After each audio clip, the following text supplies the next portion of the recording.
When we look at the year 2021 in the National Assembly, two major issues defined Parliament: the enactment of the Petroleum Industry Bill and the Electoral Act Amendment Bill. Now, these two pieces of legislation caused huge disagreements in both chambers of the National Assembly and caused heated discussions in the public space. The Petroleum Industry Bill lingered in the National Assembly for more than a decade. The Ninth Assembly broke the jinx with the passage of the bill and eventual assent by President Buhari.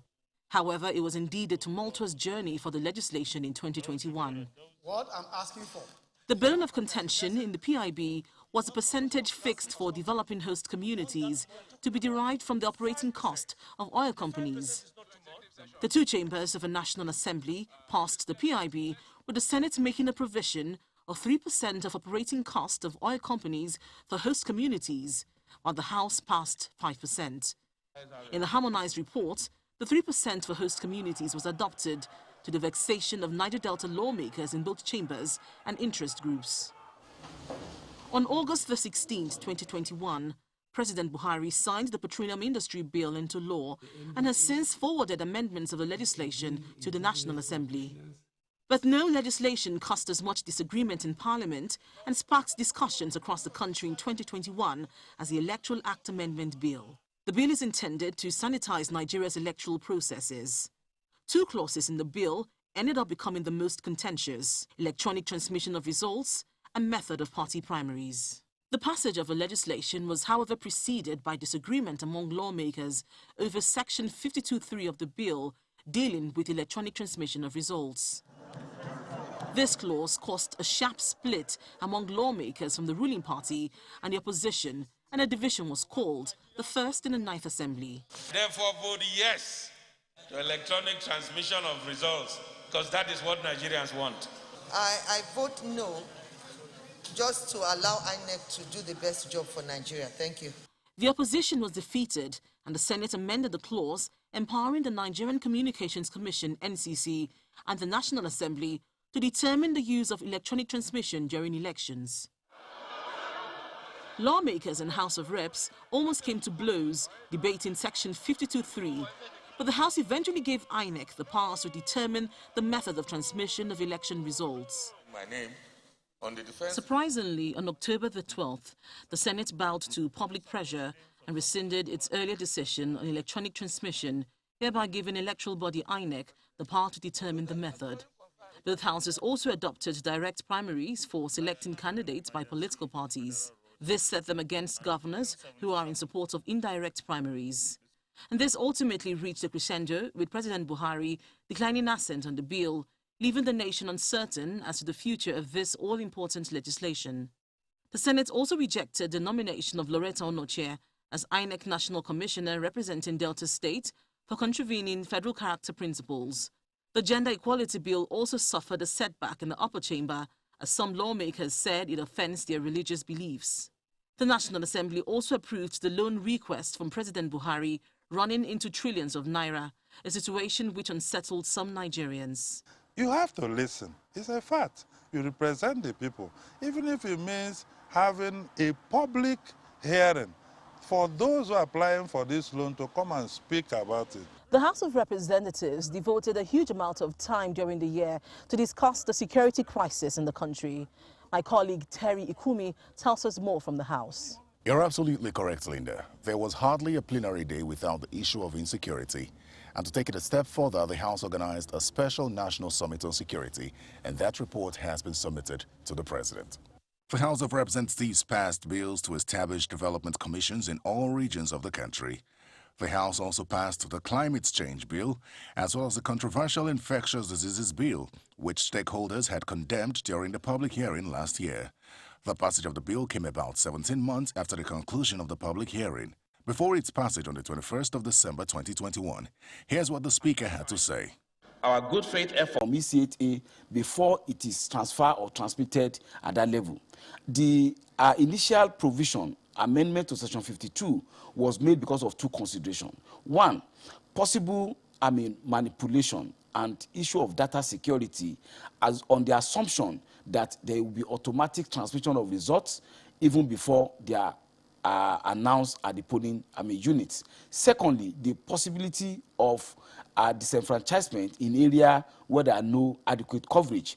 But with the provision of Section 3, we said that irrespective of what mode of transmission that will be done, election must have been concluded at the various polling units, results must have been announced and certified by the presiding officer. It will mean, therefore, that those are two considerations that informed the necessary certification by NCC of the adequacy and security of the network will no longer be necessary. So as it were, what was done and that the amendment that was done is not to adopt what even the House of Representatives had adopted, but to make Section 52 to be subject to Section 63. So what we have now is actually transfer of election results, which may be electronically or otherwise, as may be decided by INEC, but the results must have been announced and published on the result form at the polling unit before it is done. And of course, some other issues also arose at the committee proceeding. And a part of it was the issue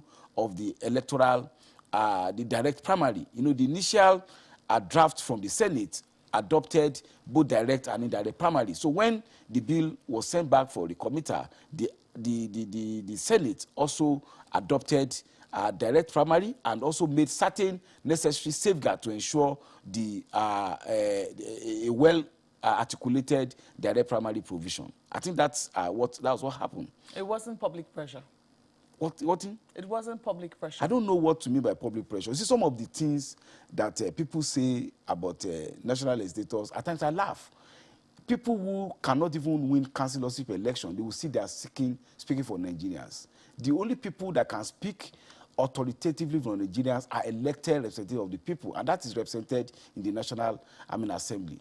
So that's why, as an assembly, not assembly, we don't get ourselves to pander to even abusive tendencies of certain, those people that call themselves public commentators. How do you gauge whether or not a bill has gone down well?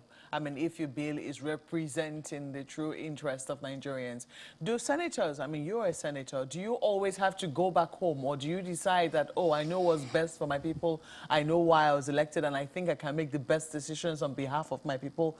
How does it work? There are two ways to it. The fact that you are given mandate by your people show that you have what they call authority, apparent authority to act on behalf of the people that have elected you.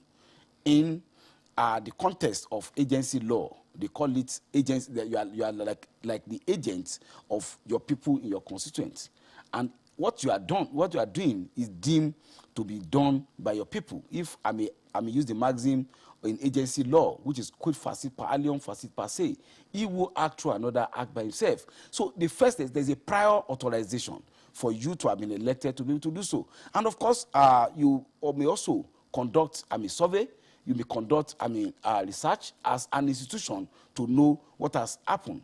But what you see is that at times, some of those are things that people who now have a new job, they call themselves public commentators. Some of them don't even go to any constituency.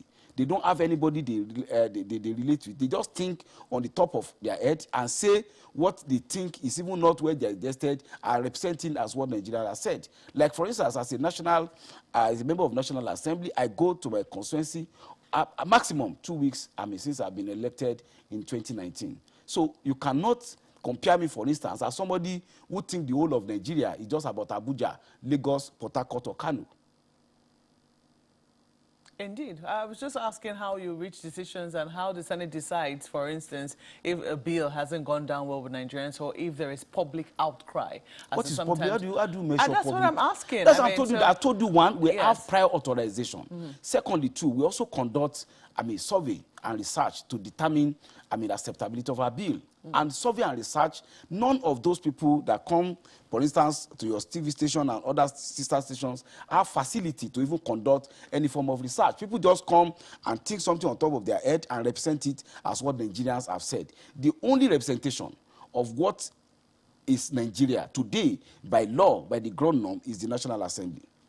In other words, people who are able to analyze and people who are able to break down things based on knowledge, based on their expertise, their voices will count. Democracy is not about knowledge alone. democracy is about the people.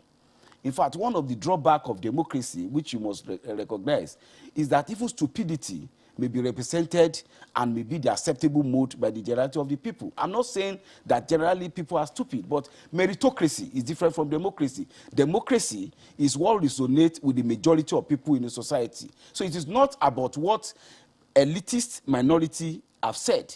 And that is why constantly democracy must be renewed by subjecting people who claim like us to represent the people to go back to our constituency to get a renewed mandate after every 4 years. So people who think they have a better idea, better understanding, they should also go to the constituency, come to the National Assembly. Plato said that the highest representation of public service is to engage in politics. If you think you have a better idea about governance, also take the gauntlet, go back to your constituency and not just sit down in the confine of your office and think what is in your head is what is in the head and the concern of the average Nigerian. We relate with Nigeria on a daily basis and on a weekly basis. And so we know, and I say authoritatively, that we know what Nigerians want. In other words, the Senate always makes the best decisions on behalf of Nigerians. It may not be the best of decisions, but we make decisions on the aggregate of what we consider to be acceptable to the majority of Nigerians. How do we begin to sift what is the agenda of the Senate? I mean, and the senators by themselves, for themselves,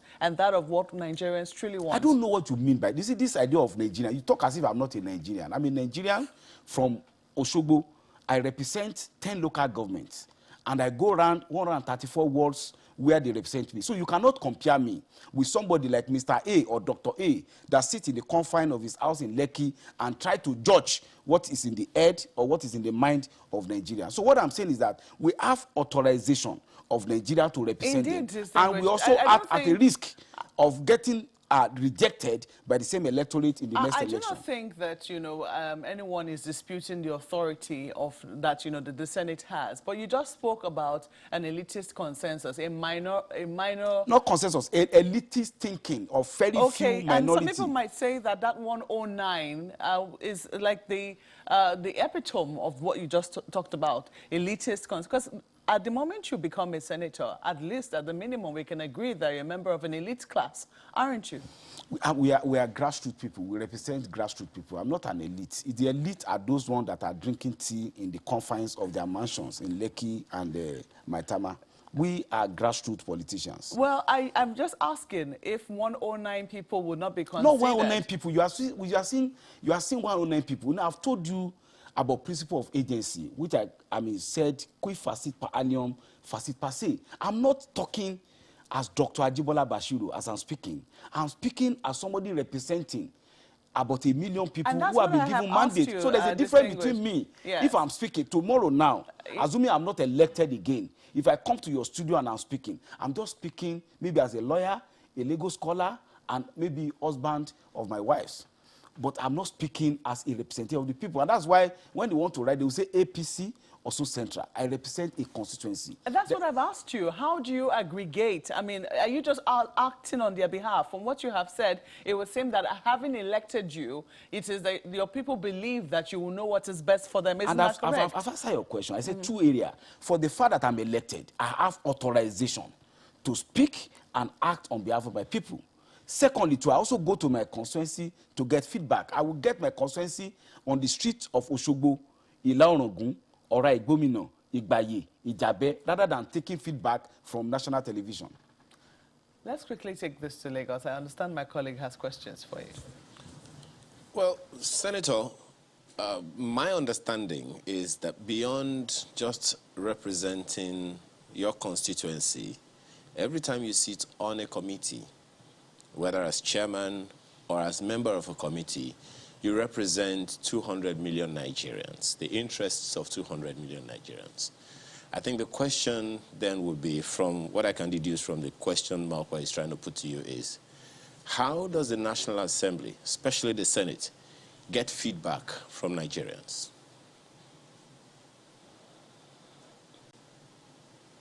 You still assume that there's a bifurcation between members of National Assembly and Nigeria. So your question presume that we are Ghanaians or we are Canadians and that we are not Nigerians. We are Nigerians and elected representative of Nigerian people. And I told you, we go to our constituency, so we get back from our constituency, we get feedback from our constituency. I think that's, answer your question.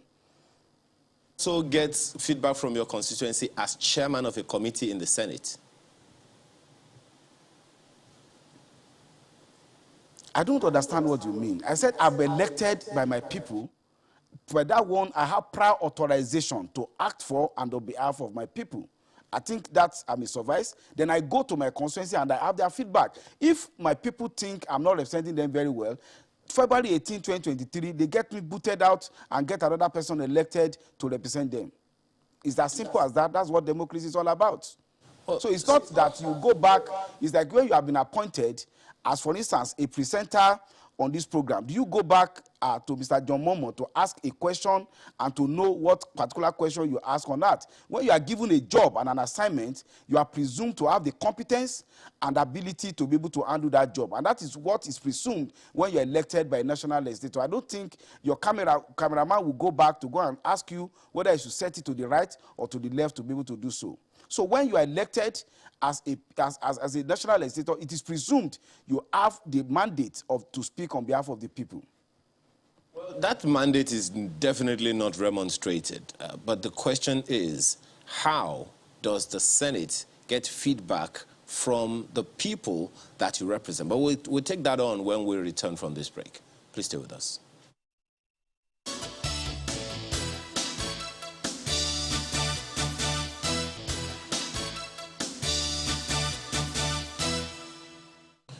Thank you for staying with us. Well, Senator, it will be good to know, I'm just asking a simple question of feedback, because at the end of the day, just as you said, citing the example of an employee, the Senate, members of the Senate are employees of Nigerians. And as you said very correctly, when you get a job, you are expected to do it in a particular way. But at the end of the day, for every system, there is a system of feedback. I'm just wondering, and it's a simple thing, and I believe that there should be, if there isn't, a feedback system where Nigerians can relate with members of the Senate. Okay, these are the things that we want based on this and this that we're talking about. Now, you represent your constituency, about 1 million people, you said, but you're also chairman of the Senate Committee on Media and Publicity. That's not just your representation of your constituency. You represent the Senate on that committee and consequently representing all 200 million Nigerians. So I'm just asking if there is a way that Nigerians can give the Senate feedback. If the logical answer I will first give you now is that as I'm speaking in the studio now, and you have asked me this question, I should first go back to Oshogbo to go and ask, what answer should I give on Channels TV, this morning? That is the logical way in which I see what you have done. I've told you that I've explained the way it works in the National Assembly. I told you that aside our prior authorization by being elected, we go to our constituency to act. But when it comes to minute details of how you act, it is presumed you have the competence. And of course, the feedback mechanism will be waiting for you at the re-election, whether you get re-elected or you get booted out by the electorate. So that's, what I would say. But to say that for every action you want to take, for every decision, you must go and take a prior authorization from anybody, I don't think I understand where you are coming from. Well, the feedback mechanism that I was expecting is not that for every issue, it has to go in that particular way. But let's leave that one. Senator, one other issue that, has been in the news is that the Senate itself has broken the Constitution. Section 63 of the 1999 Constitution says the Senate and the House of Representatives, that's the National Assembly now, the Senate and the House of Representatives shall sit for a period of not less than 181 days in a year. But in 2021, from part of the things that we have observed, that the Senate only sat for 66 days and broke its own rules. One of the rules, Order 13.2 of the Senate Standing Rules, states that On Tuesdays, Wednesdays, and Thursdays, the Senate shall meet at 10 a.m. and unless previously adjourned, shall sit until 2 p.m. unless before a substantive motion had been moved by the leader of the Senate or a senator acting in that capacity that this Senate do now adjourn. But along the line, we found out that the sitting of the Senate reduced from 3 to 2 in a week. How do you respond?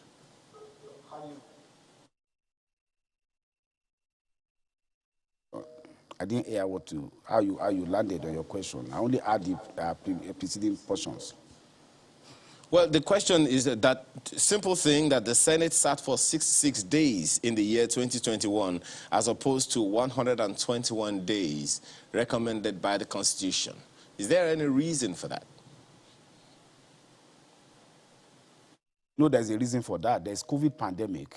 And as 2020, when the COVID pandemic started, there was general lockdown in the country that we could not even sit for upward, 6 months. We are lucky that this year we'll have been able to sit. But from the beginning of this year, it was made very clear that we'll only be sitting from Tuesday on Wednesday. So if, people who talk about the Senate not sitting up to the time are oblivious of the challenge of COVID-19 pandemic, so well be it.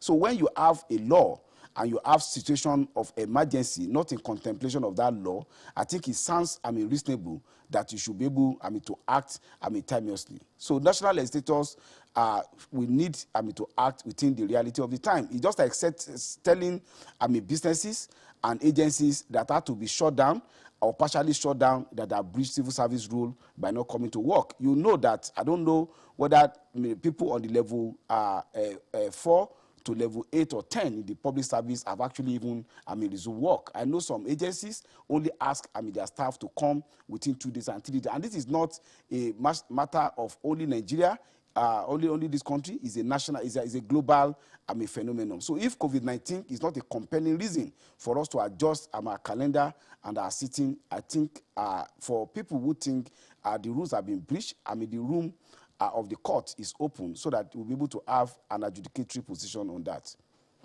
Well, Senator, does that then mean that they couldn't have virtual sittings? We couldn't have virtual sitting. It's not yet part of what, we are provided for under our rules. What the rule in the National Assembly was the rule reordered or edited to the effect that you can cut down on the number of days if there is no rule in the Senate for virtual sittings. I've told you that we have acted in the light of the emergency of COVID-19, so you are free to make any deductions we have been able to do.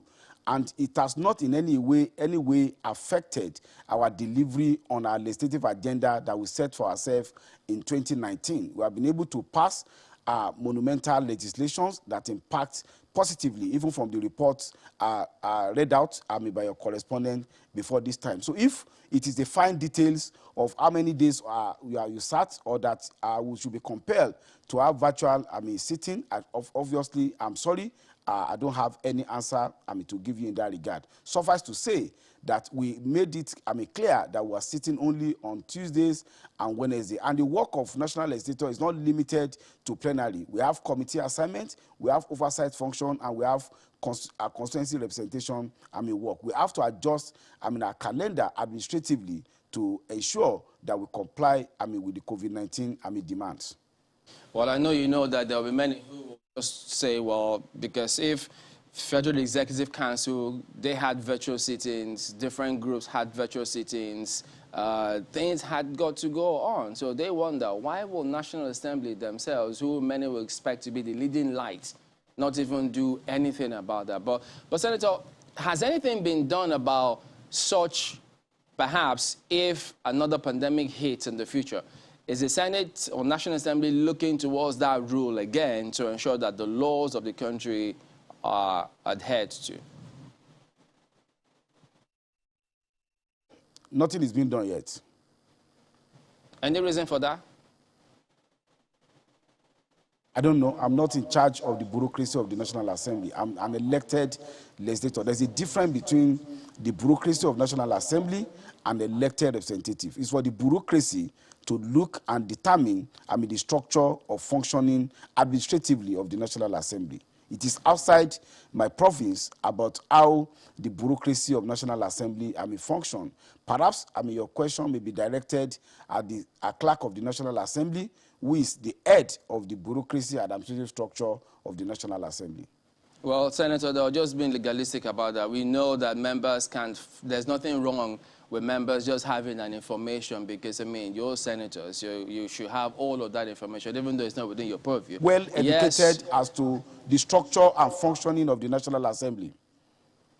Yeah, nothing wrong with that. We can have information about engineering, even if I'm not engineering in this office. So there's nothing wrong with that. So, yes, we understand all of that point. But then, to this particular matter, when COVID hit, the House of Reps came up with this emergency stimulus bill. Many looked to the Senate. In fact, the word behind the scene was that Senate was not actually in support of that particular bill, because I think there was a first and a second one.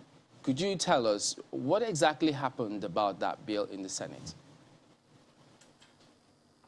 There's nothing like a Senate or House of Rep bill. It's also part of what our Nigerians need to be educated about. There are two ways by which bills are initiated in the National Assembly. That's in either of the two chambers. Either private member bill, which will be initiated by individual legislators, or executive bill, which will be introduced by the federal government, that the executive. So there's no such thing as House of Rep bill or stimulus. Maybe some members of the House of Rep or individual member had introduced a bill, and the procedure is that when the bill is introduced at a chamber, once it is passed at that chamber, it will pass to the other chamber for concurrence. So if the stimulus bill had been passed at the House of Rep, of course it will come to the Senate. It doesn't have to generate simultaneously by members of the place. So there's no such thing as Senate taking a position on stimulus bill, House of Rep taking a position on stimulus bill. It's either members of the two chamber can generate a bill concurrently. So there's no such thing as Senate bill or House of Rep bill. You have private member bill or executive bill, which are introduced either by private individual who are members of either of the chamber of the National Assembly. Well, all of that, with due respect, many know, Senator. But the question is, we want to know why didn't it scale through?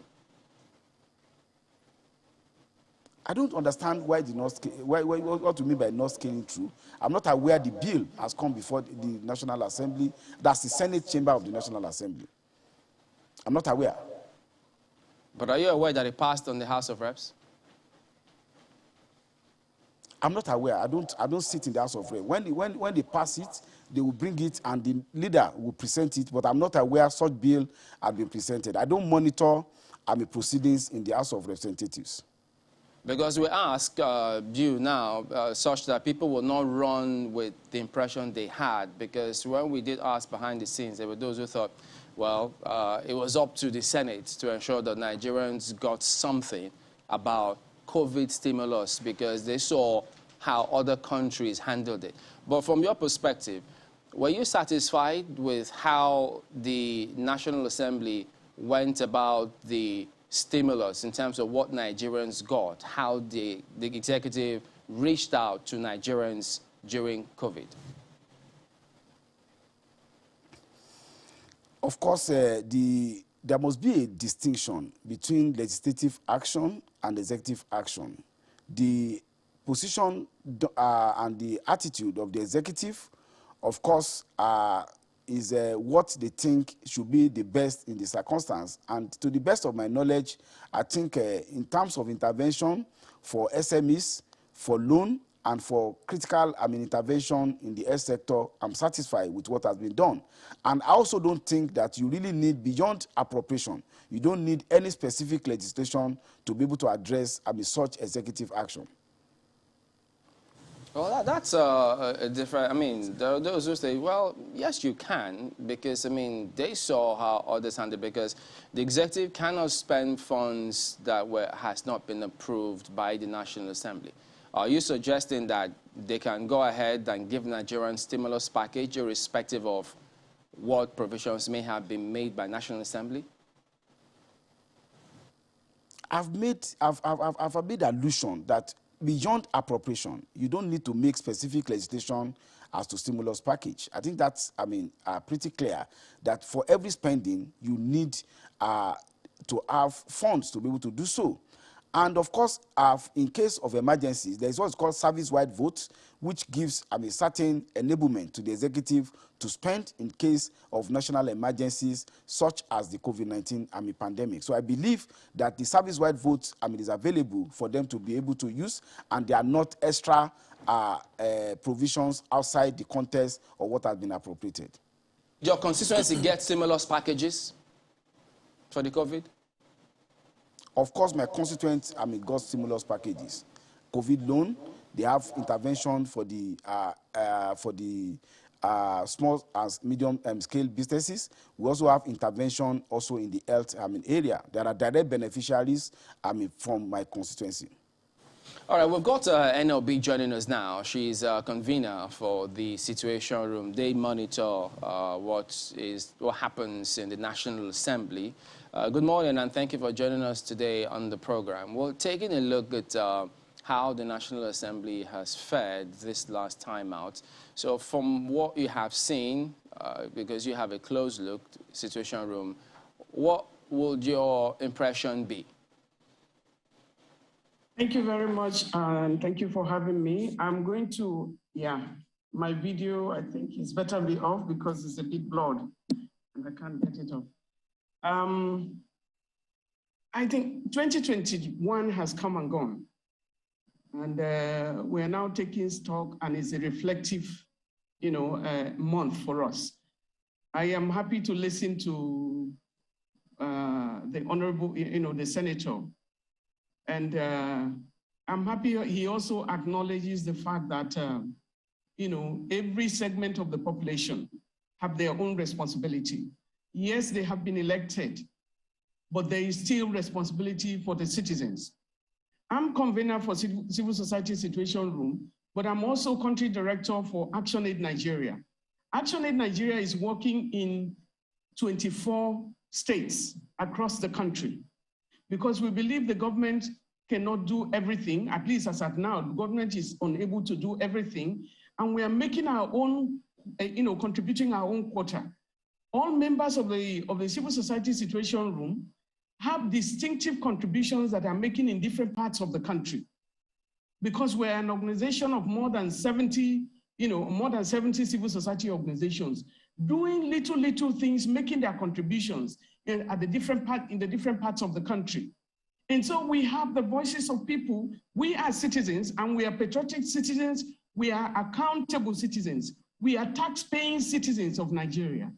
And so what we are trying to do by demanding transparency and accountability, by asking, the legislatures to do the bits that they ought to do, by putting pressure on them as well, is that we have the feelers of the people, and we are on ground. We see certain things. They too cannot be everywhere.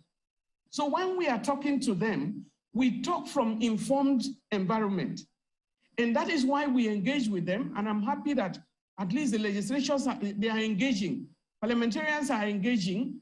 We meet with them, we hold meetings with them. And again, in the civil society organizations, you have different people doing different things. And so when we go to the legislature, we go to them from different perspectives.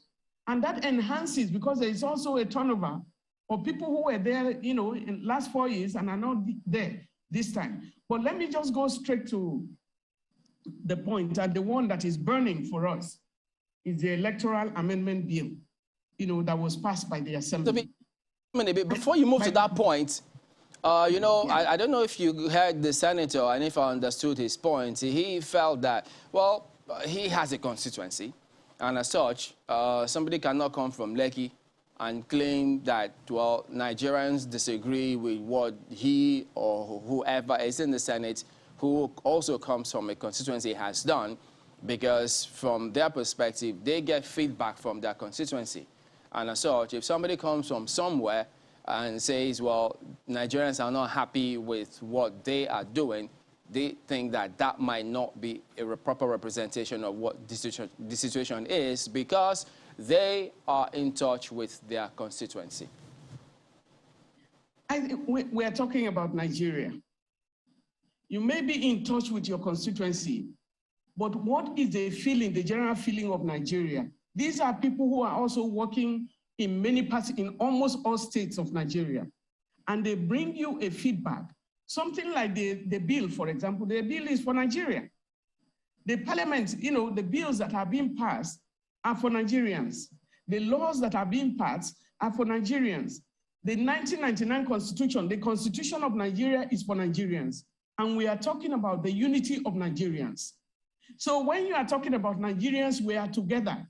If you sign that bill, it's not only for your constituency, but the whole of Nigeria. And the reason why the National Assembly has to go through what they go through is because you need the voices of everybody, which is already the representation of the people, to come together. And that is why there is reason for public hearings where you take the voices of other people because nobody has the whole knowledge. And so when you bring it together, when you bring the voices together, you have to reason with the voices that is coming from other parts of Nigeria and look at it again. And from the civil society, we bring the contributions. We don't tell you, take what we are bringing, but reason with this. And that is why when we are looking at even the bill that we're talking about now, when we are looking at it, we say, okay, there are T's and dots here and there, take care of it. And so it's about Nigerians. And Arise, O Compatriots, is for every Nigerian. And you say, I pledge to Nigeria, my country, is for every Nigerian. Yes, you come to the National Assembly, but you are in the National Assembly to make your contributions, to also align with other parts of Nigeria. And that is why you can be a senator from Akure or from Yanagua. You can be a senator from there, but when something concerns people in Sokoto, you also have a voice there. Because you are a Nigerian, all of you have been chosen for a reason to represent the country Nigeria. But coming from the content, having a representation and the voice that comes into the bill. Because the reason why they had... Tell us about your views about the bill. The bill, Nigerians went home very, very disappointed, that the president did not assent to the bill, because we believe that the National Assembly did the work that they ought to do. They committed their time, they committed their energy, they had sleepless times. Look at the time they closed, this time, when we know that they ought to have gone to their constituency long before, a week before the time that they closed. But they committed their time. We thought it will be like a thank you when you go ahead and assent to the bill. Just like now, the president has even signed the budget. It has issues, but he signed the budget. But he did not consider it necessary to sign the Electoral Amendment bill. And if he had signed it, you can come back to the House, just like you're going to take the bill now. So for us, we are quite disappointed that the government did not sign it. We cannot blame the National Assembly at that point. Rather, we are asking the president, what he did last year. We are not happy with it. And we hope that they will do the needful in 2021, in time, in 2022, in time for, the 2023 elections. We're even hoping that, it is signed early, it has assented to early. Now it has come back to the House, which means they have to go through certain things again. We hope that the National Assembly will do it quickly because we want any election that comes next should be better. And the election in Anambra was the last one. They were able to utilize, the new methodology that they have come, the new technology. And that technology we hope will be better. If you look at the first election in Anambra before the supplementary election, it had beavers, the beavers had problems, but the supplementary election had no problem at all with the beavers. And what he was saying, I listened to him when we talked about the collation at the polling unit, which is done and concluded at that point. And once it is done, they also transmit it But the current electoral bill does not allow them to use that as a collation. Rather, they have to come back again and do manual collection, which allows, fraud to come in, corruption to come in, and so on and so forth. Meaning that the National Assembly, from what the senator has said already, and they're supporting the fact that you need to be able to have everything that is, the voting should count. The vote of every one person should count. One vote, one count, and it's already been done now. We are hoping that when we go to Ekiti and go to Osun, that every vote will count, and the law will help us to make it count. Are you expecting, Madam, because part of the reasons that some have also adduced may eventually arise unless addressed quickly, I even added to the direct primary issues that the President raised, are the drafting errors and cross-referencing gaps in the electoral bill, which some members of the Nigeria Situation Room also sat with a few other people to look at, and they identified 10 subheads, making 11 errors in all, beside the direct primary thing. Do you see that as a significant thing that the National Assembly should look at, or they should just go ahead and pass it as is? I think now that they have another opportunity to look at it, they have the opportunity, and so they should take a wholesome look. Because in 2018, one of the reasons, about 3 times the president sent it back. One of it was because of errors, tiny errors. So we are asking the National Assembly now to take a look at those errors, because he has now given them the opportunity before they send it back to him. It should be addressed. It doesn't take any, it's just like the T's and the dots and all of that. I was at the conference, or the press conference, which was granted by Yaga. Yaga has sent a memo, and I'm just telling the Honorable that what we do is we take a look. We have research abilities. We have a lot of, different segments of the population, of the civil society that can do a lot of things for the interests of Nigeria. We are not claiming to be them, and that's why we are engaging with them. If we are them, we should be at the National Assembly. But the citizens, to be a citizen is the highest office of the land. When they finish from there, they are coming back to the office of the citizens. And that's where we are. And if we are patriotic Nigerians, the interest of Nigeria is paramount. And I want to assure him that we are patriotic Nigerians. You can check us out in any form at all. We were involved in the struggle for democracy in Nigeria. During the military rule, many of us were on the streets and, protesting against the military rule. Worked very hard in the democracy, in the struggle for democracy to ensure that democracy returns in Nigeria. So we are happy that democracy has returned. We want to be engaged to enrich the democratic process of Nigeria. The bill will enhance the democratic process, will open up, because we believe in the law of the land. And that's why we are talking to the National Assembly. We want to be controlled by the law. We want respect for the rule of law. And we are saying, give us the law that can control, the things that we do, the proper things, and then we demand accountability that the law itself must be implemented for the benefit of Nigerians. That's why we are there. So we encourage them to look at those drafts, the drafting errors now, which will enrich, the component, the law itself, to come back to us. So we are Nigerians who are interested in Nigeria. We believe in Nigeria. If not, we will not be talking. We believe in Nigeria. We stand for Nigeria, and we are asking everybody to put Nigeria first, to stand upright for Nigeria. We are standing upright for Nigeria. We like to engage them, to work with them. If there are things we can do to make things better, to bring out more information for them so that they can take better decisions, because the quality of the decision is what we are talking about. It's not only in making the policies or making the law, but bringing out laws that can be, that we can be tested anyway. Yes. Thank you very much for your contributions this morning. We're speaking with Eniobe, who is the convener of the Situation Room and also country director of Action Aid. Let me come to you, distinguished. You have heard her submissions and how all other Nigerians also view your work and how they see themselves coming in.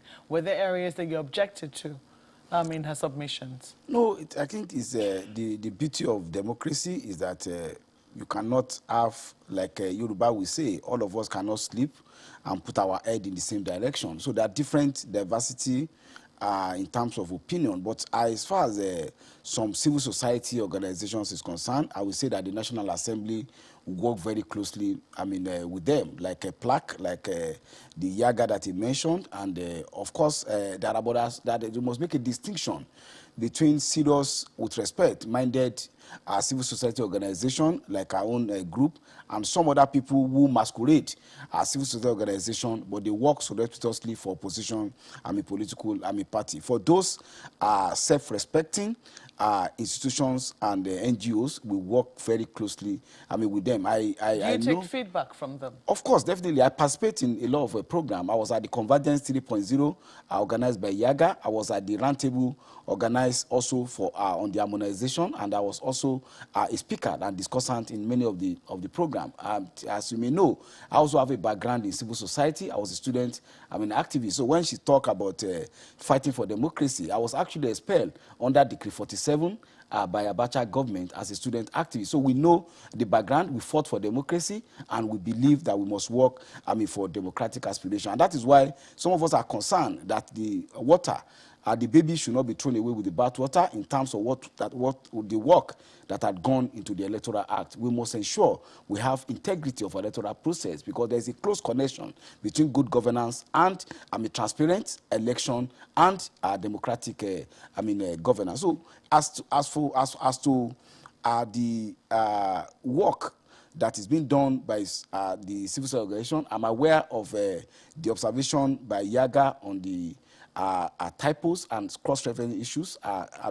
It's been forwarded to me, and I forwarded it to the clerk of the relevant committee of the National Assembly. Those are positive contributions that must be commended. And of course, all of us must ensure that if it is issue of direct or indirect primary that will create a problem for all other meaningful and useful provisions in the electoral bill, we could bend backward and ensure that we get the bill passed. Because as far as I'm concerned, the bill is an advancement on the 2011 Electoral Act, and it's very necessary that we get the bill to get the necessary go ahead to be able to conduct 2023 elections. While we wait to see what will happen in terms of how the National Assembly handles the ball of the Electoral Act, which has now been thrown back in its court, people are also wondering what will happen with the objections that the president has raised to the 2022 budget, which he passed, which he signed with objections. I do not know what the Senate makes of it and how they're going to be handling the observations which he's raised. On the issue of the Electoral Act, options available to us is maybe 3 or 4. We could also go by way of the previous session of National Assembly and just abandon the Electoral Act. It was done in the 8th Assembly, but we will not do that, definitely. We have done so much work on that bill. The other alternative is for us to consider the contention of the president. And as you can see, it's a 19-paragraph letter written by president, very copious, and I think on the characteristic of the president, who is very short in the use of words and very laconic in his expression. So I think the president also labored to seek to convince us that we should reconsider that decision. So that is also an option. Then the third option is to invoke subsection 5 of section 58 by passing the bill again with 2/3 majority. So those options are still on the board, but the option of abandoning the Electoral Act is certainly not plausible and will not be pursued by the National Assembly. On the issue of the appropriation, the truth is that section 59 of the Constitution gave the National Assembly power to make appropriation law. Part of that is also to scrutinize what have been brought by the executive. So we are not, contrary to what they said, the jurist, Professor Sagi said, the National Assembly has no role to play. We are not just going to take in and take back what the executive had given us in terms of proposal. What we have done is to look at those provisions, look at those that are implementable, look at also are the funds that have been allocated and whether that will be done. So I believe when the president come back, good enough, he has been able to, he has signed the process, but we are not bound by law to accept hook, line, and sinker whatever Mr. President brought to us as a National Assembly. Have you seen the objections? To the best of my knowledge, I'm not aware. We'll leave it at that. We have to thank you so much for coming on this morning. And we believe that any time we call upon you, that you will certainly answer. We have to thank you so much for coming on this morning. Senator Ajibola Basiru is the Chairman, Senate Committee on Media and Public Affairs. Thank you for coming on once again. Yeah, welcome to. Well, we'll take a break at this point. We'll come back and we'll certainly sink our teeth into another matter. Please stay with us.